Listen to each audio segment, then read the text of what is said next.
ام زیاتر سروی مجاری رابطین میوانه که میهات نوستودی دبرس بشار مشیر آقا خودی کمپانی و برهنه بتاتا لهرم و کردستان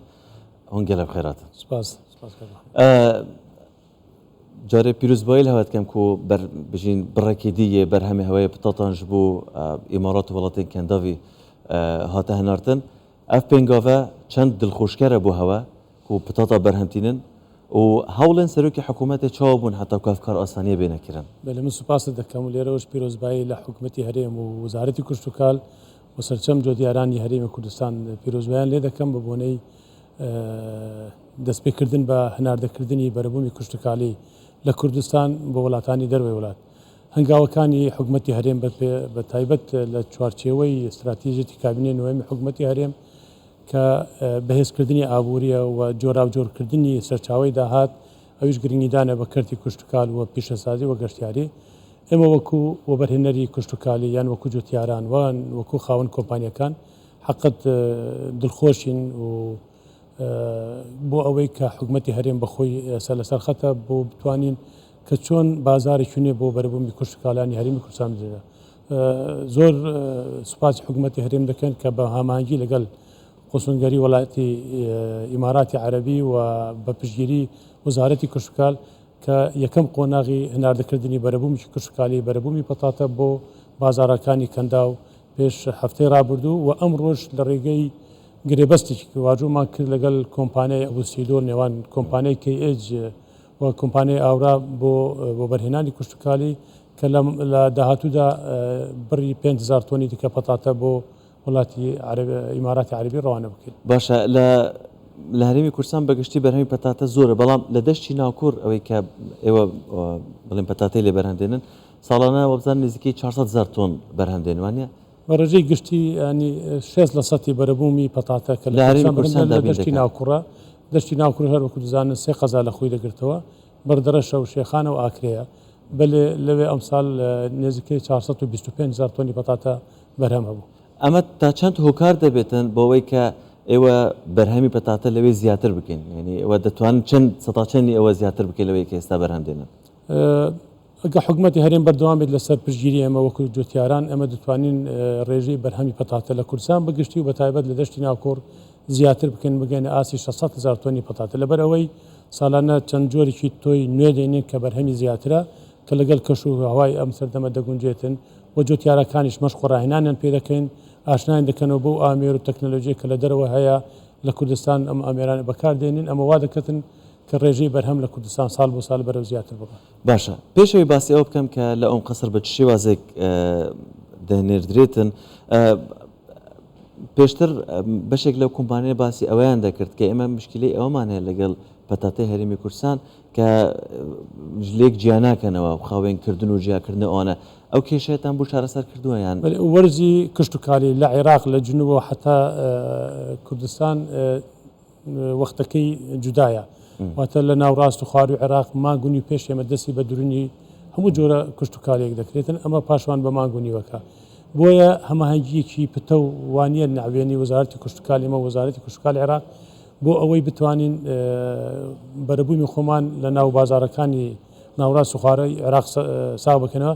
بەڵام ئەم ساڵێکە حکومەتی هەرێم و هاتە سەرخەت و وەزارەتی کشتتوکال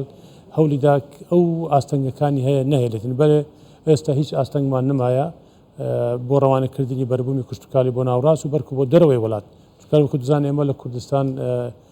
لە بەحرمان هەیە لە سنوورمان لەگەڵ دەوڵەتەکانێک کە بتوانین بەرەبوومی خۆمان ڕەوانە بکەین. ئەم بەرهەمە لە بڵێن لە ئەم قەسرەوە کە دەچێت بۆ وڵاتانی کەندا و بە مەنەفیسی بڵێن عێراقی دەڕواتن وەکو بڵێن میتێن عێراق بەرهەمی عێراقیە چۆن وا دەکەن بتوانن بەرهەمەکە کە دەڕواتە ئەو وڵاتانە بە بەرهەمێکی کوردستان بێتین کوردستان بێتن ئەمە شهادەی تەصدیر بەدەستێنی و شهادەی منشأە دروست دەکەن چ لە کوردستان دروستکەیان لە بەغداد دروست بکەن بەڵام باز دەکرێت کە پەتاتەی کوردستانە یعنی لە ناو شهادەکە نووسراوە پەتاتەی بەرهەمی هەرێمی کوردستانە واتە بە براندێکی کوردستانیە لە ئایندێکی نێزیکی لە بەرنامەمانە ئامێر و معمەلی باش دابێن بۆی بتوانین بە شێوەیەکی باشتر پاکەجینگ بکەین و لۆگۆی کوردستان لەسەر بێت و ڕەوانەی هەموو بازارەکان تام و کواڵەتی بەرهەمی پەتاتەی هەرێمی کوردستان چەندی فەرقە لەگەڵ ئەو پەتاتەی تر کە لە عێراق بەرهەمدێنێت خاچی کوردستان پەتاتەی بۆ هەموو جۆرە کشتتوکالێک گونجاوە بە تایبەت بۆ پەتاتەی لە ڕووی شکلەوە جوانترە لە ڕووی تامەوە خۆشترە و لە ڕووی کوالیتی و تەندروستیش کوالیتیگە بەرزترە لەبەر هەموو پێکاتەکانی کە پێویستە داوا دەکەن مەطعەمەکان یان کۆمپانیەکان یان بازارەکانی گیان لەناو پەتاتەی کوردستاندا هەیە. لە دەشتی ناوکۆر تەسەوەرەکەم ڕۆژانە لە کاتی لە وەرزی دروێنەدا لێکردنی بڵێن هی پەتاتەکان 25,000 کرێکار وابزانم کار دەکەن. ئەم پەرەدام بە کشتتوکاڵ لەو ناوچەیە بگە لە کوردستان بەگشتی و لەو ناوچەیە بە تایبەتێ گەرباسکەم تا چەند کاریگەری لەسەر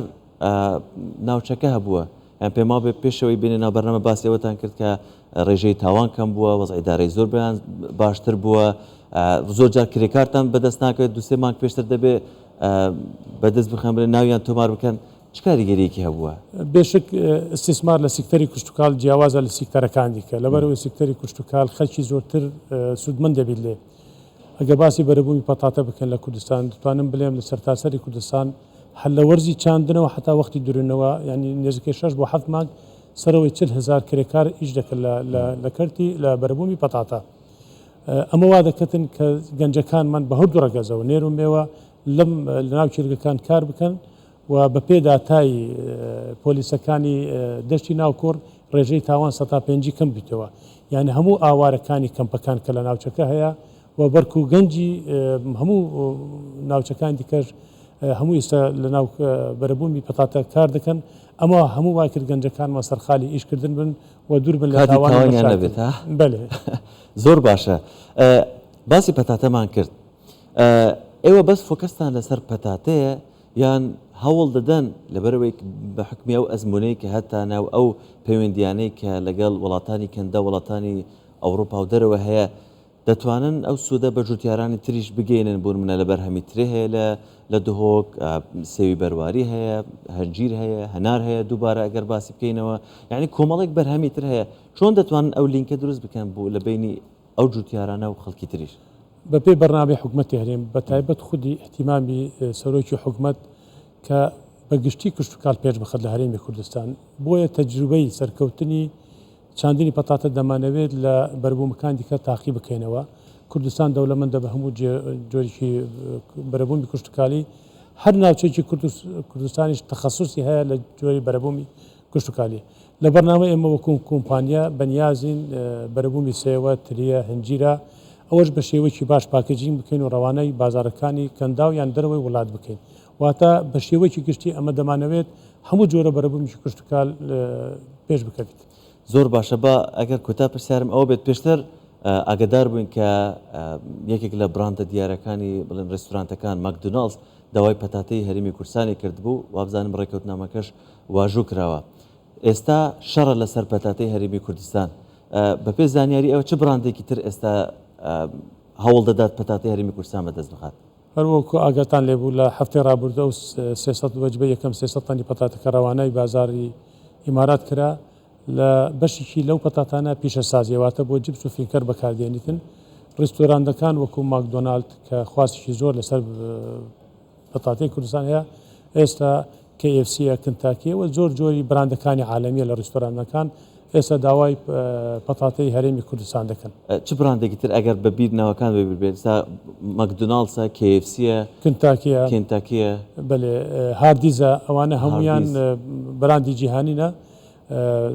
پەتاتەی هەرێمی کوردستان بۆوان زۆر گونجاوە لەبەرەوەی لە بازارەکانی ئیمارات باشترین پەتاتە ئێستا پەتاتەی هەرێمی کوردستان کەواتە سەفەری ئەو وڵاتانە بکەین فینگەر لە هەر ڕێستورانێک بخۆین هەری کوردیە بێشەکە ئینشاڵڵا بەپێی بەرنامەن تەمەنا دەکەین لە هەموو شوێنەکانی جیان بەرەبوومی کشتتوکالی کوردستان بە براندی کوردستانی لەوێ هەبیت. زۆر باشە زۆر سوپاس بەڕێز بەشار بەشیر ئاغا خاوەنی کۆمپانیای وەبەرهێنەری پەتاتە هەرێمی کوردستان سوپاس کە لەگەڵمان. سوپاس دەکەم بۆم دەرفەت.